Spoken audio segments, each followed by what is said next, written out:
प्रस्तुत करने का कार्य भी पिछले 11 वर्ष के अंदर काशी में हुआ। काशी की पहचान बाबा विश्वनाथ मंदिर से, यहां के पवित्र मंदिरों से और मां गंगा से है। 2014 के पहले गंगा जल काशी के अंदर आचमन तो दूर, स्नान करने लायक नहीं था।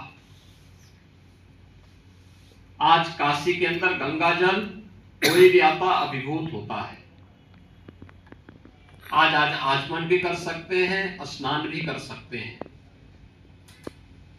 काशी की पहचान काशी के घाट है और हर व्यक्ति कह सकता है इन घाटों की दुर्गति 2014 के पहले कैसी थी। आज घाट हर एक भारतीय को अपनी ओर आकर्षित करता है। अपनी पुरातनता के साथ साथ आधुनिक कलेवर के रूप में स्वच्छ और सुंदर दिखाई देते हैं। और देश का सबसे बड़ा घाट नमो घाट आज काशी के अंदर, काशी के साथ साथ पूरे देश को जोड़ने का एक माध्यम बना है। काशी तमिल संगमम के आयोजन जिस भव्यता के साथ नमो घाट पे आयोजित होते हैं, अन्य तमाम प्रकार के कार्यक्रम होते हैं, हजारों की संख्या में काशी वासी, पूर्वांचल वासी और देश के कोने कोने से आने वाला श्रद्धालु जब वहां जाता है तो देखते देखते बनता है। याद करिए 2014 के पहले बाबा विश्वनाथ धाम में मुश्किल 50 श्रद्धालु एक साथ दर्शन नहीं कर सकता था। आज काशी विश्वनाथ धाम में 50,000 श्रद्धालु एक साथ आ सकता है। कहीं कोई भय नहीं, हर व्यक्ति श्रद्धा आराम से दर्शन करता है, बाबा का अभिषेक करता है, गंगा जल से बाबा विश्वनाथ का अभिषेक कर सकता है। सुविधा आज काशी में हर श्रद्धालु के लिए बिना भेदभाव के उपलब्ध हुई है। यानी ये सभी कुछ पिछले 11 वर्ष के अंदर काशी के अंदर देखने को मिले हैं। शिक्षा के नए नए केंद्र काशी के अंदर खुले हैं। आज काशी में स्वास्थ्य के नए नए केंद्र खुले हैं। सुपर स्पेशलिटी ब्लॉक काशी में बीएचयू के अंदर तैयार हुआ है। कैंसर के अत्याधुनिक ट्रीटमेंट की सुविधा आज काशी में प्राप्त हो रही है। बीएचयू में नई सुविधाएं मिली हैं। निफ्ट की नई सुविधा यहां के नौजवानों के लिए रोजगार के नए अवसर उपलब्ध करवाता है।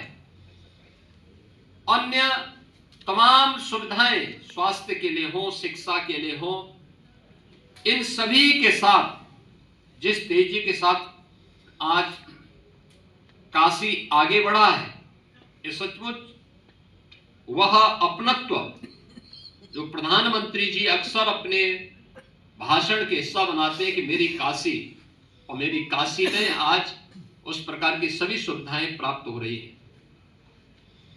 लेकिन कुछ लोग हैं जो काशी की इस विरासत को सदैव बदनाम करते हैं, उसे अपमानित करते हैं।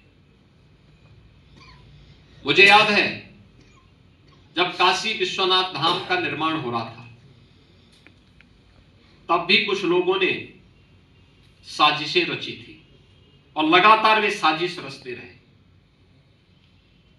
2019 में काम जब प्रारंभ हुआ तब से लेकर के और 2023 तक लगातार, 2021 तक लगातार उनके द्वारा साजिशें होती रही, लगातार साजिशें होती रही।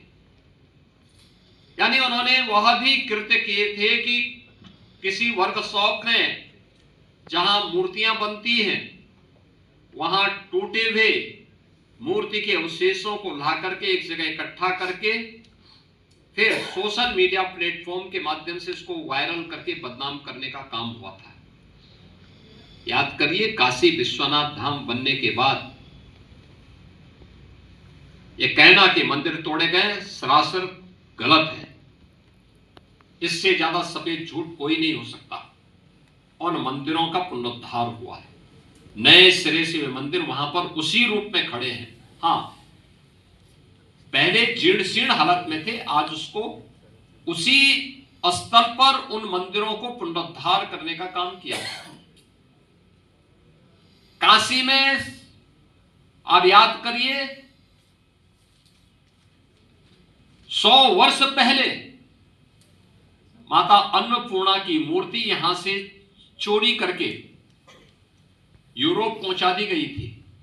प्रधानमंत्री जी के प्रयास से वो मूर्ति वापस काशी में वापस आई है और बाबा विश्वनाथ धाम में उसकी स्थापना हुई। आखिर ये प्रयास 1947 से लेकर के लगातार कांग्रेस की सरकारें 14 तक कमोवेश ज्यादा समय थी, क्यों नहीं उन्होंने इस दौरान ये प्रयास किए? क्योंकि उन्हें भारत की विरासत के प्रति सम्मान का भाव नहीं था। वैसे ही सम्मान का भाव नहीं था, वैसे ही उनको इन सब कार्यों से एक प्रकार से इस विरासत के प्रति सम्मान से उन्हें परहेज था। तुष्टीकरण की राह के माध्यम से भारत की आस्था को अपमानित करने वाली कांग्रेस कभी भी भारत की विरासत का सम्मान नहीं कर सकती, और उन्होंने यही किया।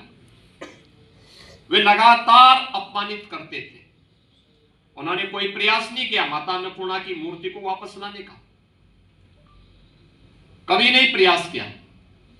हां, जब द्वादश ज्योतिर्लिंग में प्रथम ज्योतिर्लिंग भगवान सोमनाथ के मंदिर के पुनरुद्धार के कार्यक्रम को लौह पुरुष सरदार वल्लभ भाई पटेल ने आगे बढ़ाने का संकल्प लिया था, तत्कालीन कांग्रेस प्रमुख के रूप में,